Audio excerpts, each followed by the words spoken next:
સુરતના પાંડેસરા વિસ્તારમાં લુખ્ખા તત્વોના આતંકથી સ્થાનિક રહેવાસીઓ થયા હેરાન પરેશાન।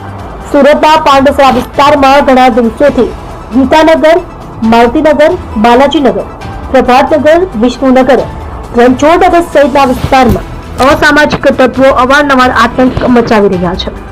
આ વિસ્તારના રહીશો દ્વારા પાંડેસરા પોલીસને લેખિત અરજી આપવા છતાં પણ કોઈ કાર્યવાહી આ અસામાજિક તત્વો વિરુદ્ધ કરવામાં આવી નથી તેવો સ્થાનિકો દ્વારા આક્ષેપો કરાયા છે। આ અસામાજિક તત્વોને હેરાન પરેશાન સ્થાનિકો દ્વારા કહેવામાં આવી રહ્યું છે કે અસામાજિક તત્વો ખુલ્લો મોકો મળી ગયો હોય એવું લાગી રહ્યું છે।